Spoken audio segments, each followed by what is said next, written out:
इंसान के सभी दुखों का कारण बोलना ही है, क्योंकि आवश्यकता से अधिक बोलना ही दुखों का कारण बनता है। आप जितनी भूख उतना भोजन खाते हैं, जितनी जरूरत उतना कार्य करते हैं, जितना जरूरत उतना सामान घर लेके आते हैं, लेकिन क्या कभी आपने इस बारे में सोचा है कि आप कितना बोलते हैं? क्या आप उतना ही बोलते हैं जितनी आवश्यकता है, या अनावश्यक ही सारा दिन बोलते रहते हैं? इस बारे में भी कभी अकेले बैठकर जरूर सोचिए कि आज आपने दिन भर में कितना बोला, क्या बोला, और सबसे जरूरी कि क्यों बोला। इनमें से कितनी बातें जरूरी थीं और कितनी अनावश्यक। दोस्तों, आज की वीडियो में इस बारे में पूरी जानकारी देने वाले हैं, और ऐसी ही जानकारी पाते रहने के लिए हमारे चैनल को सब्सक्राइब करके बेल आइकन जरूर दबा दीजिएगा। आइए आगे बढ़ते हैं और बताते हैं शुरू से। मौन रहने के फायदे। महान आचार्य चाणक्य ने कहा था कि जिस व्यक्ति ने यह समझ लिया कि क्या, कब, कहां और कितना बोलना है, तो उस व्यक्ति को सफल होने से कोई नहीं रोक सकता। ऐसे व्यक्ति की सफलता सुनिश्चित है। जिस तरह कमान से निकला हुआ तीर लौटकर कभी वापस नहीं आता, ठीक उसी तरह से मुंह से निकले शब्द कभी वापस नहीं आते। शब्द और भाषा हथियार हैं और कमजोरी भी। सही समय पर सही शब्दों के प्रयोग से इंसान परेशानियों से बच सकता है, लेकिन बिना सोचे समझे बोले गए शब्द इंसान की मुसीबत को बढ़ा देते हैं। द्रौपदी का यह बोलना कि अंधे का पुत्र अंधा ही होता है, महाभारत के युद्ध का कारण बना था। आज भी लोग अपनी जबान का इस्तेमाल दूसरों को नीचा दिखाने और खुद को बड़ा बताने के लिए करते हैं, लेकिन जो समझदार और सफल इंसान होते हैं वो ये अच्छी तरह से जानते हैं कि उन्हें किस वक्त और कितना और क्या बोलना है। साइलेंट रहने का मतलब ये नहीं है कि आप पूरे दिन एक भी शब्द ना बोलें या चुपचाप रहना है। मौन का मतलब है कि बेवजह शब्दों का प्रयोग नहीं करना है। जहां जरूरत है वहीं बोलना है। अपने लक्ष्य पर ध्यान केंद्रित करना है। आज मैं आपको चुप रहने के ऐसे फायदे बताऊंगा जिन्हें जानने के बाद आप आज से ही नहीं बल्कि अभी से ही उतना ही बोलेंगे जितनी आपको जरूरत होगी। नंबर 1, मौन लोगों का ध्यान खींचती है। महान आचार्य चाणक्य अपनी चाणक्य नीति में बताते हैं कि उन्होंने अपने हजारों शत्रुओं को अपनी खामोशी से परास्त कर दिया था। वो खामोश रहकर अपने शत्रुओं को विचारों में उलझाए रखते थे, और सही समय आने पर वो अपने दुश्मनों को ईंट का जवाब पत्थर से देते थे। साइलेंट यानी चुप्पी किस तरह लोगों के अटेंशन को ग्रैब करती है, ये बात आप उस उदाहरण से समझ सकते हो कि जब क्लासरूम में टीचर किसी विषय पर बात करते हैं और स्टूडेंट्स उनकी बात को बिल्कुल ध्यान से सुनते हैं, लेकिन जब अचानक टीचर या स्पीकर बोलना बंद कर देते हैं तो सभी लोग आश्चर्य में पड़ जाते हैं कि अरे क्या हो गया भाई, कम्युनिकेशन बंद क्यों हो गया, क्या बात है, क्या हो रहा है अब। मैं जब स्कूल में था तब अक्सर होता था यही, और आपके साथ भी ऐसा हुआ होगा डेफिनेटली। ठीक यही फॉर्मूला हमारे दैनिक जीवन में भी लागू होता है। जब आप अपने काम से काम रखते हो, दूसरों के मामले में दखल नहीं देते हो, जरूरत हो तभी बोलते हो, तो लोगों का ध्यान आपके ऊपर आ जाता है। और अगर आप कम बोलते हो, जरूरत हो तभी बोलते हो, तो लोग आपकी बातों को ज्यादा महत्व देते हैं। लोग आपकी बातों को उन लोगों की तुलना में ज्यादा प्रेफरेंस देंगे या ज्यादा याद रखेंगे जो लोग बिना जरूरत के बकबक करते रहते हैं। नंबर 2, मौन बातचीत में मदद करता है। शांत रहना मूल भाव यानी कि नेगोशिएट करते वक्त आपकी बहुत ज्यादा हेल्प कर सकता है। बातचीत के दौरान जब आप अचानक चुप हो जाते हो और सामने वाले इंसान को जवाब नहीं देते हो, तो ये खामोशी उस दूसरे इंसान को ये सोचने पर मजबूर कर देती है कि आखिरकार आप सोच क्या रहे हो, कोई प्लानिंग चल रही है क्या, या कोई दिमाग लगा रहे हो।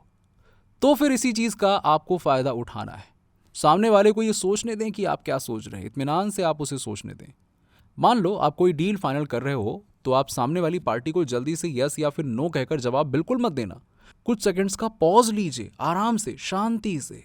बस आपकी यही चुप्पी सामने वाले इंसान को परेशान करेगी कि यार ये इतना शांत क्यों है, और वो सामने वाला इंसान बोलकर आपकी खामोशी को भरना चाहेगा। वो आपसे और पूछेगा, आपको खुरेदेगा। उनको सारी बातें आप इत्मीनान से बोलने दीजिए कि बोलो भाई कितना बोलते हो, जिससे आपको बातचीत आगे बढ़ाने में मदद मिलेगी और आपका साइड बातचीत के दौरान ज्यादा भारी रहेगा। नंबर 3, मौन आपको विश्वास बनाने में मदद करता है।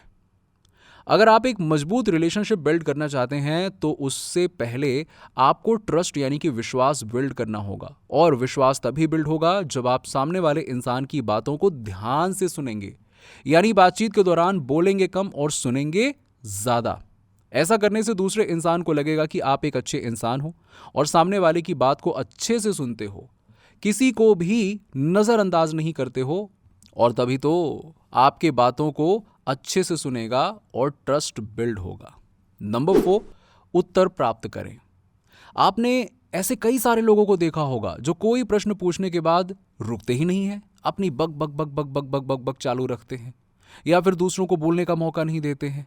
अगर आप भी ऐसा करते हैं तो आपको दूसरे इंसान के प्रोस्पेक्टिव को जानने का मौका ही नहीं मिलेगा। लोग आपके प्रश्नों का जवाब ही नहीं देंगे। इसीलिए कोई भी प्रश्न पूछने के बाद आप साइलेंस हो जाइए ना। आप अपना ओपिनियन मत दो, आपने प्रश्न पूछ लिया, दैट्स इनफ। लोगों का क्या ओपिनियन है उस बात पर, उस प्रश्न पर आप जानने की कोशिश करो। शायद आपको कुछ नया सीखने को मिल जाए, कुछ नया नजरिया मिल जाए। कुल मिलाकर आप प्रश्न पूछने के बाद जितना जल्दी चुप हो जाओगे, आपको उतना ही जल्दी आंसर मिलेगा। स्वामी विवेकानंद जी, जो अपनी बुद्धिमत्ता और विजडम के कारण पूरी दुनिया में जाने जाते हैं, उनमें भी ये क्वालिटी देखने को मिलती है। वो भी अपने गुरु रामकृष्ण जी से जब भी कोई प्रश्न पूछते थे तो अपना ओपिनियन तो बाद में देते थे, लेकिन पहले प्रश्न पूछने के तुरंत बाद चुप हो जाते थे, ताकि उनके गुरुदेव की क्या राय है उस प्रश्न को लेकर, उस बात को लेकर वो ये जान सकें। नंबर 5, नम्र शक्ति। साइलेंस एक शॉर्ट पावर है, मतलब एक ऐसी पावर से है जिसकी मदद से आप सामने वाले से बिना लड़े उसे हरा सकते हो। इसका सबसे बेहतरीन उदाहरण है महात्मा गांधी जी, जो कि सत्य और अहिंसा के मार्ग पर चले थे और बिना लड़े उन्होंने अंग्रेजों को धूल चटाई थी। महात्मा गांधी जी जानते थे कि अगर हमने अंग्रेजों से लड़ाई की तो हम उनसे कभी जीत नहीं पाएंगे। उन्होंने शॉर्ट पावर का इस्तेमाल किया और अंग्रेजों को हराया। कई बार लड़ने से और झगड़ने से प्रॉब्लम सॉल्व नहीं होती है, चुप रहने से और शांत हो जाने से प्रॉब्लम सॉल्व हो जाती है। नंबर 6, विचारशील मौन। थॉटफुल साइलेंस कई सारी मुसीबतों से बचा सकती है। एक लड़का लैपटॉप खरीदने जा रहा था, तभी उसको रास्ते में वर्षों पुराना एक दोस्त मिलता है, जो उसको बोलता है कि तुम जहां लैपटॉप खरीदने जा रहे हो उसी के पास में एक घर है, वहां ये सामान डिलीवर कर देना। वो अपने दोस्त को ना नहीं बोलता है और उसका सामान ले लेता है, लेकिन जहां सामान डिलीवर करना था वो घर उस दुकान से काफी दूर था। उसका बहुत सारा समय बर्बाद हुआ उस टाइम को डिलीवर करने में, और बाद में जब वो दुकान पे पहुंचा तो वो दुकान बंद हो चुकी थी। उसे अपने दोस्त के ऊपर बहुत ज्यादा गुस्सा आया। इसीलिए हमें हमेशा हाँ नहीं कहना चाहिए, ना कहने और साइलेंस के पावर को समझना चाहिए। नंबर 7, क्या है मौन की शक्ति। जब तक हम बाहर की ओर बोलते रहेंगे, हमारे भीतर अशांति रहेगी। जिस दिन हम मन से चुप हो जाएंगे तो तब बाहर हमारे मुख से कुछ भी निकले, हम शांत ही रहेंगे। दुनिया में जितनी बुराइयां हैं, परिवार में कलेश है, पति पत्नी में विवाद है, सब बोलने के कारण ही होते हैं। हम चुप रहना नहीं जानते हैं, हमेशा सुना देना चाहते हैं, लेकिन व्यर्थ का बोलना ऊर्जा नष्ट होना है। इसीलिए जितने भी बुद्धत्व साधु और संत हुए वो एकांत की ओर गए, क्योंकि उन्हें अधिक बोलना ना पड़े और अधिक सुनना ना पड़े। महावीर ने 12 वर्ष और महात्मा बुद्ध ने 10 वर्ष मौन रहने के बाद ज्ञान प्राप्त किया। महर्षि रमण और चाणक्य भी मौन के उपासक थे। लेकिन आप इस संसार में रहकर भी एकांत में रह सकते हैं। इसके लिए आपको अपनी उन ऊर्जाओं को बचाना होगा जिसे आप व्यर्थ के शब्दों में नष्ट कर देते हैं। इसलिए उतना ही बोलें जितना जरूरी हो। तो दोस्तों, इन सब बातों से आप समझ चुके होंगे कि साइलेंस में बहुत ज्यादा पावर होती है। साइलेंस के पावर को कम नहीं समझना चाहिए। साइलेंस आपको बहुत सारी मुसीबतों से बचा सकती है, और अगर आप भी इन बताई गई बातों को अपने जीवन में, अपने मन में, अपने दिनचर्या में उतारते हो, तो जहां जरूरत हो वहीं बोलते हो, तो डेफिनेटली आपको बहुत ज्यादा फायदा होगा। करके देखो, फायदा होगा। दोस्तों, आपके क्या विचार हैं इस वीडियो के बारे में, हमें नीचे कमेंट सेक्शन में कमेंट करके जरूर बताइए। अगर वीडियो अच्छा लगा हो तो लाइक करने के साथ साथ अपने दोस्तों और रिश्तेदारों के साथ में जरूर शेयर कीजिएगा, और ऐसी ही जानकारी पाने के लिए हमारे चैनल को सब्सक्राइब करके बेल आइकन जरूर दबा दीजिएगा। चलिए, मिलते हैं आपसे अगली वीडियो में।